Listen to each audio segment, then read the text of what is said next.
ఆడపిల్ల ఉన్న ప్రతి తల్లిదండ్రులు ఈ వీడియో తప్పనిసరిగా చూడాలి. దుర్గమ్మ 2939 ఛానల్కి స్వాగతం.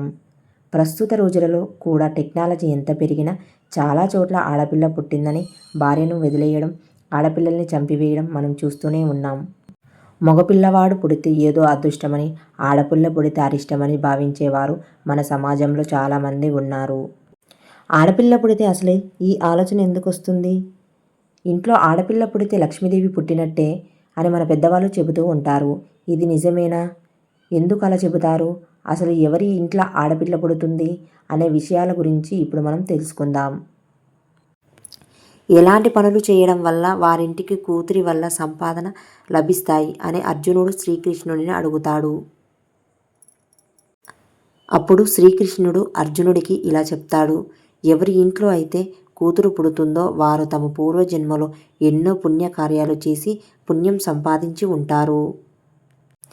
వారికి మాత్రమే తర్వాత జన్మలో ఆడపిల్లను పొందే అదృష్టం కలుగుతుంది. అలాంటి వారికి ఆడపిల్లలకు తల్లిదండ్రులుగా ఉండే అదృష్టం దక్కుతుంది. వారి ఇంటికి సకల సంపదలు దక్కుతాయి. అలాగే వారి ఇంట్లో లక్ష్మీదేవి ఎప్పుడూ ఉంటుంది. ఎవరైతే కూతుర్ని పెంచగల సామర్థ్యం ఉంటుందో వారికి మాత్రమే కూతుర్ని ఆ భగవంతుడు ప్రసాదిస్తాడు అని శ్రీకృష్ణుడు అర్జునుడికి వివరిస్తాడు. సాధారణంగా మన ఇంట్లో పిల్లలు పుట్టినప్పుడు వారి పుట్టిన తేదీ సమయాన్ని బట్టి వారి జాతకం రాయించడం చేస్తుంటాము. ఈ జాతకం ద్వారా వారి భవిష్యత్తు ఎలా ఉంటుంది అనే విషయాల గురించి పండితులు చెబుతుంటారు. అదేవిధంగా వారు జన్మించిన వారము అనగా సోమవారం నుంచి ఆదివారం వరకు ఏ వారంలో జన్మించిన వారి వ్యక్తిత్వం ఏ విధంగా ఉంటుంది, వారు ఎలాంటి స్వభావాన్ని కలిగి ఉంటారో ఇక్కడ తెలుసుకుందాం. ఆదివారం జన్మించిన వారు ఎంతో తెలివైన వారు. వీరికి జ్ఞాపక శక్తి కూడా ఎంతో అద్భుతంగా ఉంటుంది. ఏదైనా ఒక విషయంపై దృష్టి సారిస్తే ఖచ్చితంగా గెలుపు సాధించి తీరుతారు. వీరు ఓటమిని ఏమాత్రం అంగీకరించరు. ఎన్ని కష్టాలు ఎదురైనా అనుకున్నది సాధిస్తారు. ఈ క్రమంలోనే కొన్ని విషయాలలో మొండి పట్టుదలతో వ్యవహరించడం వల్ల కొన్ని సమస్యలను కొని తెచ్చుకుంటారు. సోమవారం జన్మించిన వారు ఎక్కువ ఆలోచనలు చేస్తూ అధిక మానసిక ఒత్తిడికి గురవుతుంటారు. సోమవారం జన్మించిన వారు ఎక్కువ పాజిటివ్గా ఉంటారు. వీరు ఎల్లప్పుడూ మానసిక ఒత్తిడికి లోనవుతుంటారు. మంగళవారం ఆంజనేయ స్వామికి ఎంతో ఇష్టమైన రోజుగా భావిస్తారు. ఈ రోజున జన్మించిన వారు హనుమంతుడిలా ఉదారంగా ఉంటారు. అవసరమైన వారికి ఎంతకైనా సహాయం చేయడానికి సిద్ధపడతారు. అయితే వీరికి కోపం చాలా ఎక్కువ. వీరు స్వభావం గురించి మాట్లాడితే చాలా అమాయకులు. ఎవరిపైన ద్వేషం పెట్టుకోరు. మంగళవారం జన్మించిన వారిలో ధైర్య సాహసాలు ఎక్కువగా ఉంటాయి. వీరు తరచూ చిన్న చిన్న వివాదాలకు గురవుతుంటారు. వైవాహిక జీవితంలో కొన్ని ఒడిదుడుకులు ఎదురవుతాయి. బుధవారం పుట్టిన వారు ఎంతో చురుగ్గా ఆలోచిస్తూ అన్ని రంగాలలో విజయం సాధిస్తారు. బుధవారం జన్మించిన వారు ఏ విషయం వారి మనసులో పెట్టుకోకుండా ఒకే విషయం గురించి పదే పదే ఆలోచన చేయకుండా ఆ విషయాన్ని అంతటితో మరచిపోతారు. గురువారం జన్మించిన వారిలో జ్ఞానం, మాటకారితనం ఎక్కువగా ఉంటుంది. అందుకే వీరు టీచర్లు, లాయర్లుగా ఎక్కువగా భాగం గురువారం జన్మించిన వారు ఉంటారు. వీరి జీవితంలో డబ్బుకు కొదువు ఉండదు. శుక్రవారం పుట్టిన వారికి ఆకర్షణ గుణం ఎక్కువగా ఉంటుంది. వీరికి డబ్బు ఏమాత్రం లెక్క ఉండదు.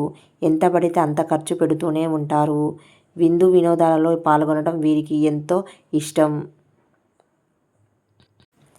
శనివారం జన్మించిన వారు వారి జీవితంలో ఒక్కో మెట్టు ఎక్కుతూ విజయాన్ని అందుకుంటారు. వీరి జీవితంలో కష్ట నష్టాలు ఎదురైనప్పటికీ మొండి ధైర్యంతో ఆ కష్టాలన్నీ ఎదుర్కొంటారు. అందరికీ ఎంతో నమ్మకంగా ఉంటారు. శనివారం పుట్టిన వారితో స్నేహం చేయడం ఎంతో మంచిది. ఒకసారి స్వామి వివేకానంద వైష్ణోదేవి దేవాలయం మెట్ల మీద వెళ్తున్నారు. అప్పుడు ఆయన పక్కనే ఒక రైతు తన కూతుర్ని భుజం మీద కూర్చోబెట్టుకుని మెట్లు ఎక్కుతున్నాడు. అది చూసిన వివేకానంద అతనిని అడిగారట, ఎందుకు మీరు మీ కూతురు భారాన్ని మోస్తున్నారు అని. అప్పుడు రైతు, కూతురు ఎప్పుడు తండ్రికి భారం కాదు, వారు తమ భుజాలపై ఉంటే ప్రతి భారం చాలా తేలికగా అయిపోతుందని. కూతురు ఎప్పుడూ డబ్బు కోసం చూడదు, కేవలం గౌరవం కోసం మాత్రమే చూస్తుందని చెబుతాడు. పురాణాల ప్రకారం ఎవరైతే చనిపోయే ముందు స్త్రీని తలుచుకుంటూ చనిపోతారో వారు స్త్రీలుగా జన్మిస్తారని గ్రంథాలు చెబుతున్నాయి. ఎవరింట్లో అయితే ఆడపిల్ల పుడుతుందో వారి ఇల్లు అదృష్టానికి నిలయం అని పండితులు చెబుతున్నారు. అబద్ధం ఆడితే ఆడపిల్లలు పుడతారని ఎందుకు అంటారు అనే విషయం గురించి తెలుసుకుందాం. ఈ సామెత పాత రోజులకు సంబంధించినది. మన దేశంలో ఆడపిల్లల పరిస్థితి తెలిసిందే. ఇప్పటికీ ఆడపిల్ల అంటే భారం అని భావించే 2 ఆడపిల్లలు ఉన్న మగపిల్లవాడి కోసం ప్రయత్నించేవారు మన కళ్ళ ముందే ఉన్నారు. ఇక పాత రోజుల్లో ఆడపిల్లంటే కట్నాలు, కానుకలు, పురుళ్ళు అన్ని ఖర్చులు కాబట్టి ఆడపిల్ల పుట్టింది అంటే శాపంగా భావించేవారు.